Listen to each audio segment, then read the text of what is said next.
Hello guys, आप सबका paper आज फिनिश हो गया एसएफएम का for November CA final 2023 exams. Okay, and you would be a better judge how was your paper. One thing before I start reviewing the paper, I would definitely comment that paper was lengthy, definitely lengthy. And paper उनका बहुत अच्छा गया होगा जिन लोगों ने लिख के बहुत प्रैक्टिस करी होगी मल्टीपल टाइम्स, वो भी बिकॉज क्वेश्चंस की जो सिलेक्शन इन्होंने करी है, कोई भी question is not small. All the questions are time taking questions and what I can see is that कि derivatives का वेटेज अच्छा है इस पेपर के अंदर में. एक और बात है, एक पैटर्न में चेंज मैंने ऑब्जर्व किया है फ्रॉम May 23. May 23 के पहले 2-3 साल पहले पेपर ऐसे आ रहे थे कि एज इफ़ हमारे बेसिक्स में से ही कट पेस्ट होकर के पेपर फिनिश हो जा रहा था. नवंबर 20 के बाद और Jan 21 के बाद जो बीच में गैप गया उसके बीच की बात कर रही हूँ.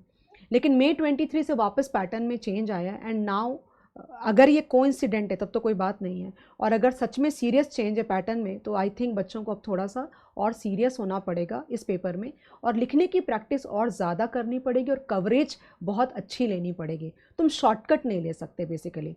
मतलब तुम ये नहीं बोल सकते कि मुझे कम घंटे में ख़त्म करना है, मुझे इतना ही पढ़ना है, आप मुझे पहली बार पढ़ रहे हैं तो फास्ट ट्रैक से ही पढ़ लेते हैं. ऐसा मत करना, दिक्कत हो जाएगी बाद में. क्योंकि क्वेश्चन की जो ये अलग बात है कि इसका एक एक क्वेश्चन हमारी बुक के अंदर में है वर्चुअली, एक 4B को छोड़ करके. ओके, वो भी क्वेश्चन मैं पहले कराती थी, आज से 3 साल पहले 4 साल पहले वो क्वेश्चन भी मैं कराती थी. लेकिन क्या हो जाता है, पेपर इजी आने लग जाते हैं तो बच्चे बोलने लग जाते हैं कि मैम बहुत ज़्यादा पढ़ाती है, इतना पढ़ाने की ज़रूरत नहीं. और तो मैं हमेशा बोलती हूँ ना कि मुझे नहीं पता ये कब पूछेंगे, बट पूछेंगे ज़रूर. तब क्या हो जाता, हमारे वाले टर्म में ही आ गया तो फिर हमारी तो दिक्कत हो जाती है फिर. बट ये पेपर में क्वेश्चंस की जो सिलेक्शन थी ना, वो सारे लेंदी और टेक्निकल क्वेश्चंस थे. मतलब अगर तुमने सब्जेक्ट को प्रॉपरली टाइम देके नहीं पढ़ा है तो ये पेपर में तुमने मैसअप किया होगा. कैसा हुआ होगा, क्वेश्चन देख के तुमको लगा होगा मेरे को आता है, बिकॉज क्वेश्चन देखे हुए क्वेश्चन हैं सारे. ऐसे नहीं कि क्वेश्चंस अवेलेबल नहीं है, न्यू क्वेश्चंस हैं. एक क्वेश्चन को छोड़ के बाकी कोई क्वेश्चन मुझे नया नज़र नहीं आया है सच अगर देखा जाए तो. लेकिन तुम्हें लगेगा कि देखा हुआ है, आई कैन डू, और तुम लिखना शुरू करोगे, कहीं ना कहीं जाके तुम अटक गए होगे अगर तुम्हारी रिटन प्रैक्टिस बहुत ज़्यादा नहीं हुई होगी या फिर तुमको नर्वसनेस अगर आ गई होगी तो. और कुछ लोगों का पेपर छूटा भी होगा बिकॉज पेपर इज़ क्वाइट लेंदी, लिखने में स्ट्रगल हुई होगी डेफिनेटली, चाहे जितनी भी तुमने प्रैक्टिस करी, because actually all the questions are very lengthy. It will take around good amount of time to finish each and every question, that I agree completely. Now without wasting too much of time, और ऐसी कोई बात मैं नहीं बोलूँगी जैसे आपका आगे पेपर्स देने हैं आपको, हम इसके बारे में डिटेल्स में बात करेंगे एग्जाम्स के बाद. अगर हो सकेगा तो सोल्यूशंस भी I will provide to you for all the question for that matter. But अभी नहीं, अभी फटाफट ख़त्म करती हूँ रिव्यू को और तुम आगे का पेपर फिर पढ़ो, वो बेटर होगा.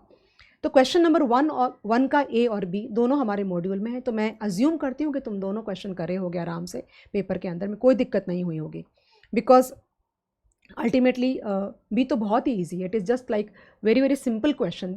This question we use in order to do our basics in the arbitrage pricing theory, multiple factor model और multi factor model का सम है ये पोर्टफोलियो मैनेजमेंट का, राइट.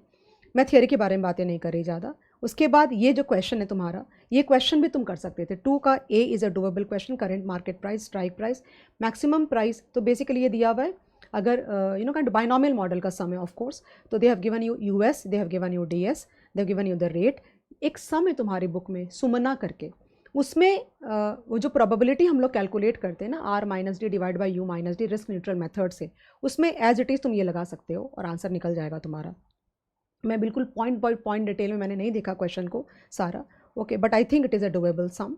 एंड मैक्सिमम बच्चों ने बोला कि मैम पेपर अच्छा गया. ओके, बट पेपर लेंदी था क्योंकि क्वेश्चंस सारे क्लास में कराए हुए हैं सारे. ये वाला क्वेश्चन में तुम थोड़ा भी ऐसे बहुत, ये वैरायटी बहुत ज़्यादा आ रही है. ओके, मैंने इंपॉर्टेंट क्वेश्चन में भी एक डाला, मेरे जो इंपॉर्टेंट क्वेश्चंस की लिस्ट गई थी उसमें भी फर्स्ट का A वाला क्वेश्चन भी था, 4 का ये वाला क्वेश्चन भी था, और मैंने बोला था ये क्वेश्चन बहुत ज़्यादा पूछ रहे हैं, ये थोड़ा ध्यान से देखना. मैंने जो फास्ट ट्रैक यूट्यूब पे लिया था तब भी मैंने बोला था कि ये कैटेगरी ध्यान से देखना, देखने में डेटा बिल्कुल सेम है बट इसमें बहुत वैराइटीज़ ये लोग क्रिएट कर रहे हैं. अब ये देखो बिल्कुल ही अलग वैरायटी चली गई, but it is again a very doable sum. अगर कॉमन सेंस लगाओगे थोड़ा सा भी शांति से, अब नहीं पता वहाँ पर स्ट्राइक किया कि नहीं किया, बट अगेन ये क्वेश्चन करने जैसा है. इस कैटेगरी में 3-4 क्वेश्चन है अलग अलग वैरायटी के, वो सारे मैंने क्लास में या तो मैंने क्लास वर्क में कराया या होमवर्क में कराया, something it is there, but it was again a doable sum. Okay, उसके बाद ये वाला सम, ये तो सम तुमको बिल्कुल कर पाना चाहिए, बहुत ईजी सम है राइट्स का. ओके, एंड अगेन ये सम इम्पोर्ट का है। एंड गाइस पता है क्या, ऐसे वाला सम जो है तुम्हारा, एक सम है जो बहुत लेंदी सम है, 2 सम है रादर हमारी बुक के अंदर में, इस कैटेगरी के अंदर में काफ़ी लेंदी है। उसमें तुमको हेजिंग करनी है इंपोर्ट की, और एक क्वेश्चन मैंने इंपोर्ट का करा है, एक क्वेश्चन एक्सपोर्ट का करा है, अगर तुमको याद होगा तो। एक जापानीज़ फर्म का और एक नॉर्मल इंडियन फर्म का है। तो उसके अंदर में सारी चीज़ें हमें करनी है। हमें नो कवर करना है, हमें फॉरवर्ड कवर करना है, इसके बाद हमें मनी मार्केट कवर करना है, उसके बाद कॉल कवर करना है, उसके बाद पुट कवर करना और रेंज फॉरवर्ड करना है। ये उसका ही सम है। तो again this question would have taken a good amount of time. That's why I am saying कि every question is quite lengthy actually, but then again बच्चों ने, तुम कर पाना चाहिए सब, बिकॉज मैंने 2 क्वेश्चन सेम वैरायटी में कराई है तुमको। ओके लेकिन हाँ डेटा अलग है डेफिनेटली। हो सकता है थोड़ा सा सोचने में करने में थोड़ा, फॉर एग्जांपल यहाँ पे एक चीज़ का बहुत ज़्यादा फ़र्क है कि यहाँ पे परसेंटेज दिया है तुमको प्रीमियम के लिए, बट उससे क्या दिक्कत होती है तुम्हें? वो परसेंटेज को तुम अप्लाई करके निकाल सकते हो ना प्रीमियम। हमारे वाले क्वेश्चन में प्रीमियम का अमाउंट दिया हुआ है, यहाँ परसेंटेज दिया हुआ है, वो तुम निकाल सकते हो आराम से, उसमें कोई टेंशन नहीं होनी चाहिए। और मैंने तुमको बताया है कि डायरेक्ट कोट कब यूज़ करोगे, इनडायरेक्ट कोट कब यूज़ करोगे, नो सारी चीज़ें हमने करी है उस तरह की। तो दिस क्वेश्चन लगे, but it would have taken not less than half an hour to complete actually. 4 का A is a very very easy question of merger, इससे ज़्यादा इजी क्वेश्चन मर्जर का नहीं आ सकता है। बट या ये चीपेस्ट टू डिलीवर का, चीपेस्ट टू CTD बोलते हैं, चीपेस्ट टू डिलीवर बॉन्ड, ये T बॉन्ड का सम है। मुझे लगता है ये क्वेश्चन देख के मुझे लग रहा है कि AFM की झलक आ रही है।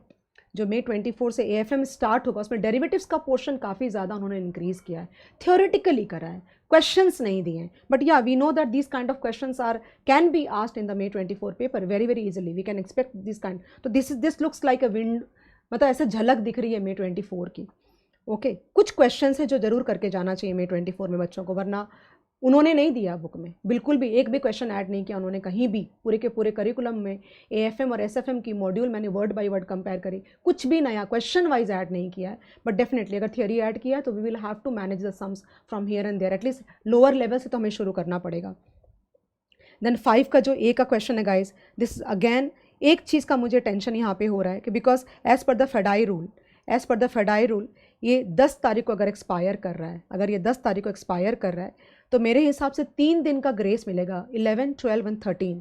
तो यहाँ पे 13th का इनको डेट देना चाहिए था, बिकॉज 20 जून तक ये, क्योंकि वो जो 3 दिन का ग्रेस पीरियड है उस दिन वो तुम उनका कॉन्ट्रैक्ट एक्सपायर कर गया होगा, ऑटो कैंसलेशन हो गई होगी, और ये 20 जून का डेट इन्होंने दिया है। तो I am not able to understand here that whether it is a mistake from their side, because या तो इसको 10 और 12 जून होना चाहिए, और शायद मैंने इस पर अलग से बनाया भी था, एक लेक्चर भी बनाया था मैंने तुम्हारे जस्ट एग्जाम के पहले कि इस बात का ध्यान देना, बट मुझे ये नहीं पता था कि तुम तो सही जाओगे, उनके तरफ से ऐसा कुछ हो जाएगा। तो आई एम नॉट श्योर कि ये वो लोग कैसे डील करने वाले हैं, बिकॉज अभी 10 दिन का गैप नहीं चलेगा, 10 दिन का गैप बिल्कुल नहीं चलेगा, बिकॉज एक्सपायरी के 3 दिन के बाद ऑटो कैंसलेशन होनी चाहिए, और वो जो तुम्हारा जो कस्टमर है उसको अकॉर्डिंगली ही कैंसलेशन की रेट मिलेगी। He is not allowed to carry forward, but I don't know how are they going to deal with this question, I am really not sure about this.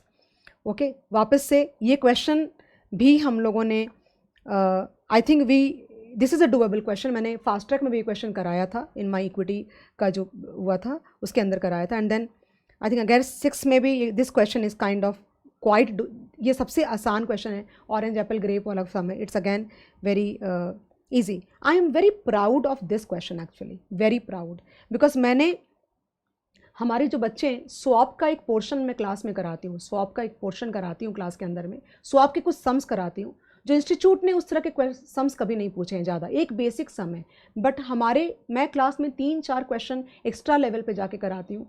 उन swap के sums में एक adjustment कराती हूँ मैं, सम नहीं adjustment, वो adjustment सम के तौर पे पूछा, and such a nicely asked question. अगर तुम इस कोट को इंटरप्रेट नहीं कर सकते तो तुम इसका आंसर दे ही नहीं पाओगे। तो आई एम श्योर हमारे क्लास के जितने भी बच्चे हैं उन्होंने ये सम जरूर करा होगा, रेगुलर बैच में, स्विफ्ट बैच में, रैपिड बैच में, सारी बैचेस में मैंने ये वाला स्वॉप का सम कराया है, और वो नोट अलग से बना के लिखाया है कि इंटरप्रिटेशन ऑफ द कोट मैं एडजस्टमेंट कराया, वो एक पूरा का पूरा 8 नंबर का question. I just can't believe this. Okay I am really happy and proud that I could cover something extra in the paper, and I am sure उसकी वजह से हमारे बच्चों के 8 नंबर जरूर बच गए होंगे और ये कैटेगरी वो लोग कर पाए होंगे। So this paper was all about selecting a proper category. अगर क्वेश्चन नंबर 4 सिलेक्ट किया होगा तो B नंबर ऑटोमेटिकली नहीं करा होगा, और तुमको अगर आता होगा तब तो कोई बात ही नहीं है। ओके सो मैंने कोई ऐसी बात नहीं बोली जिससे मैं बोलूँ कि ईजी है, टफ है, because you might feel, some might feel very good, some might feel very bad also. तो I do not want to say anything, but what I understand is that quite a good portion was already there in our regular batch, rapid batch, swift batch, all the batches for that matter. Please comment आप सबका paper कैसा गया. Channel को subscribe करो. A lot of things are coming for May 24. Lot means lot and lot of things are coming for May 24 starting from tomorrow or day after tomorrow onwards only. Okay, just stay tuned. Please subscribe the channel. I will be there in your journey. Thank you so much.